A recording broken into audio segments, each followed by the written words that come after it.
And now introducing to you from blue corner, Stanley Eribo Edo Boy, represent Benin City, Nigeria.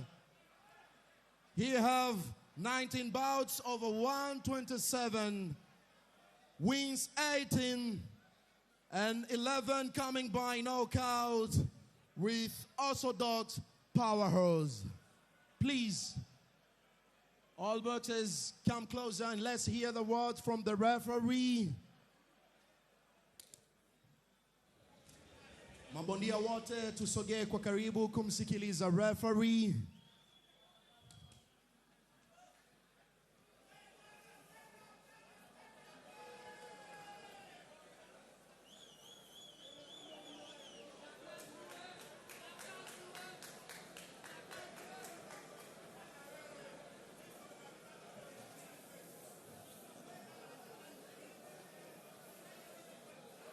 Gentlemen, I want to see clean fight.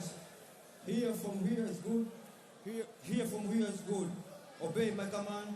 Disrespectful time. Touch gloves. Gumi!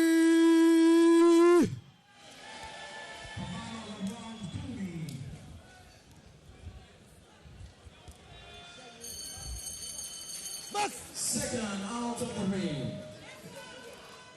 Ule usiku ambao ulikuwa ukisubiriwa kwa hamu kubwa ndio huu hapa. Stanley Eribo Edo Boy kutoka Benin City pale Nigeria. Sifa yake kubwa ni kutumia jab, sifa yake kubwa ni kuweza kucontrol kile ambacho pengine anakipata mapema. Ndio unaona katika mapambano pia ambayo amecheza hajapoteza pambano lolote lile, na hiyo ni sifa yake ambayo ana uwezo mkubwa wa kumanage hiyo ring yenyewe pindi ambapo anapambana. Anaheshimu kwa kiwango kikubwa sana kile ambacho anakitengeneza, lakini hapa anakutana na Champais one time.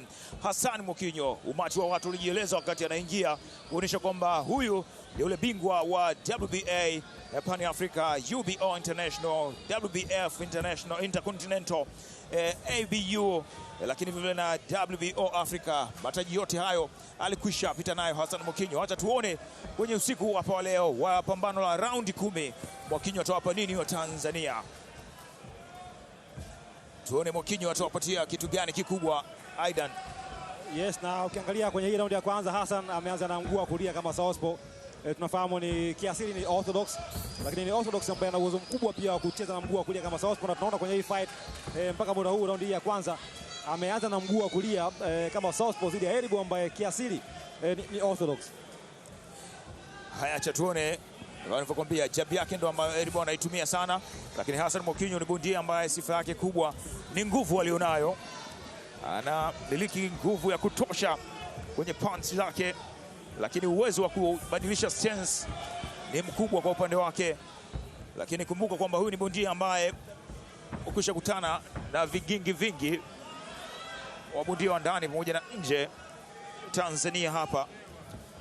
Kumbuka moja kati ya pambano ambalo tana mfupa mgumu ni pamoja na yule la Tina Mpei mwaka 2019. Kwa unaweza kuona kwamba hili pambano la leo, je, atalinda nalo vipi Hassan Mwakinyo? Haya, na kimsingi kwenye karia yake Hassan Mwakinyo amepata bahati ya kushare ulingo mmoja dhidi ya mabingwa wawili wa zamani wa dunia, Liam Smith na Julius Indongo. Haya, na sifa kubwa ilianzia pale alipomtandika Sam Eggington. Chikaza vibaya sana kwa Uingereza. Bado hujaona kitu kikubwa sana, pengine kila bondia akijaribu kumsoma mwenzie. Raundi ya kwanza ni raundi kama ameingia kwenye mfumo wa Hassan, pia combinations za kutosha, kitu ambacho Hassan anapenda kufanya hivyo. Tamshuhudia pale pia baadaye, bila shaka yoyote. Hassan miongoni mwa bondia ambao anapenda sana body punch, na aliwaambia Tanzania kwamba tutashuhudia pambano ambalo hamkuwahi kuliona kabla, au mtanishuhudia nikiwa na namna nyingine ya uchezaji. Kwa hapa, huyu hapo Edo Boy.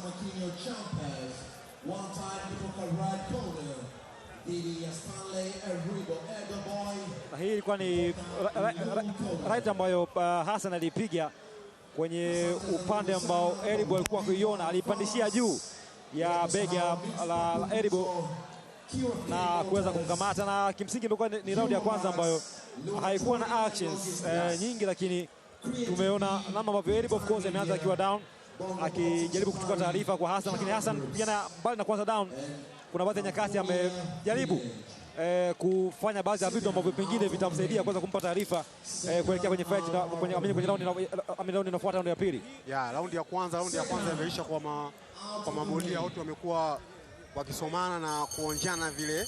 Tunaangalia amu ya pili itakuwaje katika mabondia wote wawili, Hassan Mwakinyo na Eribo. Eribo ambaye pia amewahi kucheza na Mtanzania Ramadhan Shauri. Yes. Lakini haikuwa hapa Tanzania, ilikuwa ni huko Nigeria. Na Shauri alipoteza.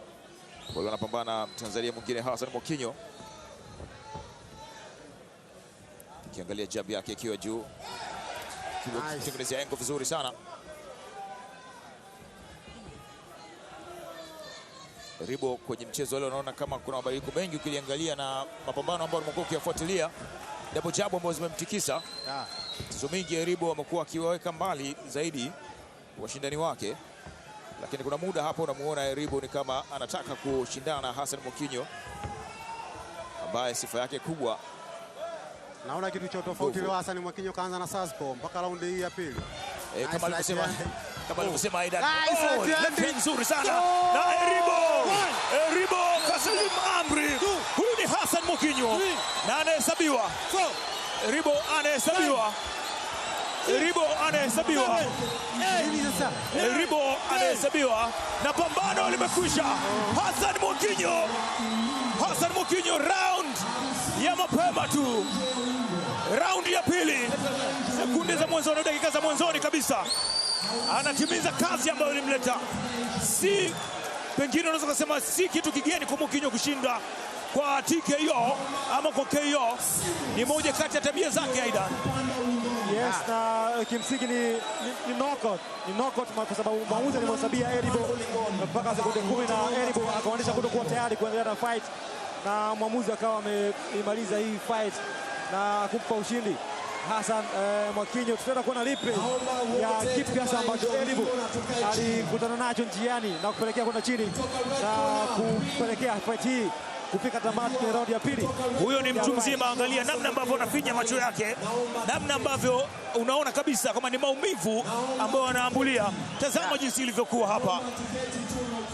Aliingia kwenye mfumo na wakutana kwanza na left hand ya Hassan Mwakinyo, lakini vile vile ikawa bado anaendelea kujilinda, lakini ile power hand ambayo alikutana nayo hiyo hapo, left hand ambayo ilikuwa ni moja kati ya eneo, ilikuwa ni left hook kwenye jawline, ikamkuta Eribo na kumpeleka kwenye canvas na kupelekea fight hiyo. Ilikuwa ni left hook ambayo ilimkamata Eribo akiwa haioni inapotoka kwenye jawline ama kwenye kidevu na kumfanya Eribo kupiga magoti kabla baadaye kuhesabiwa na kutinda kurecover na fight kufika tamati. So ilikuwa ni knockout ambayo imetokana na left hook ambayo Hassan Mwakinyo alipiga kwenye upande ambao Eribo hakuiona kati na kuja na kupelekea hii fight kufika tamati. Huyo ni bingwa wa zamani wa WBA Pan Africa, UBA Intercontinental, WBF Intercontinental, lakini vile vile ABU Africa, WBO Africa, Hassan Mwakinyo ambaye amepanda majukwaa ya ndani na nje ya nchi. Raundi ya pili imetosha na inaruhusiwa kwenye mchezo wa boxing. Usisubiri mpaka inaweza ikawa ni sekunde ya kwanza tu. Walifanya hivyo kina Mike Tyson. Kabla hujafumba na kufumbua unakuta pambano limekwisha. Ikitokea opportunity ya kufanya finishing, fanya finishing. Na hii ilikuwa ni knockout ya punch moja ambayo bahati mbaya ilimkuta Eribo hakiwa hajajiandaa na kuiona ile punch ikiwa inakuja. Na mara zote punch ambayo hauioni ikiwa inakuja ndio ambayo inakuumiza na kupeleka chini. Ndicho ambacho of course imetokea kwenye round ya pili ya hii fight. Edboy ameshindwa kuhimili ile power ya Hassan Mwakinyo. Na Hassan Mwakinyo pengine hiki ndio ambacho alikuwa anawaambia wa Tanzania, nitawaonesha na mtaenda kumuuliza kwamba manake alikusema kwamba yeye ajui ngumi yake inauma kwa kiwango gani. Kwa tunaamini pengine tutamuuliza Edboy Eribo, je, ngumi ya Hassan Mwakinyo ni kwa kiwango gani hasa inapenyeza maumivu? Twende kwa Ali Kashmir.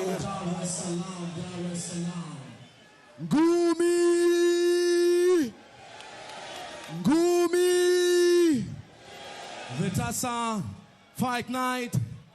Asante za nguvu sana kwa TPBRC ikiongozwa na mwenyekiti Patrick Nyembela, lakini wakati huo tunaye Mheshimiwa Juma Hamid wa Wilson, nitambue uwepo wake, pamoja na makamu mwenyekiti wa TPBRC Jacob Mbuya.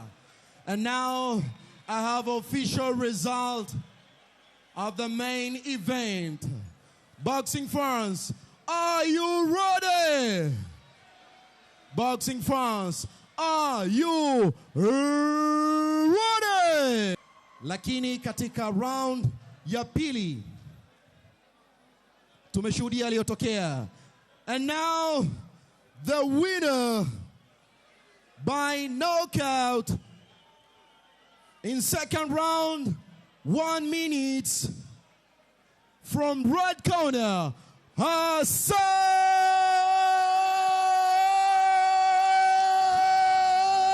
Champions, one time Mwakinyo. Aliyoyafanya katika ardhi ya Tanzania, ukiuliza Tanzania na vivutio vilivyo vingi sana. Ukienda kwenye soko utakutajia Mbwana Samata, ukienda kwenye masuala ya vivutio utatajia mlima Kilimanjaro, ukija kwenye mchezo wa boxing hutoacha kumtaja Hassan Mwakinyo kwa yale ambayo amekuwa akiendelea kuyafanya kwenye mchezo huu wa boxing. Hii ni moja kati ya tukio kubwa na ni KO pekee kwenye usiku wa leo. Na ni pambano la kwanza Eribo anapoteza kwenye kari yake kama umoja ngumi za kulipwa.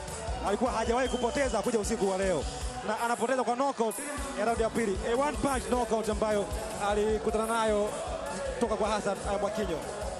Twende kwa Akida Kilango moja kwa moja kwa ajili ya kusikia neno la Hassan Mwakinyo kwa kile ambacho amekifanya. Moja kwa moja inabidi twende kwa Akida Kilango ili kumsikia. Je, angalia mambo yalivyokuwa, hali ishaanza kuwa ngumu. Huyu hapo nilikwambia mtu mzima anamumunya maneno kwa maumivu, anang'ata maneno, anashika kichwa. Alo, Akida Kilango.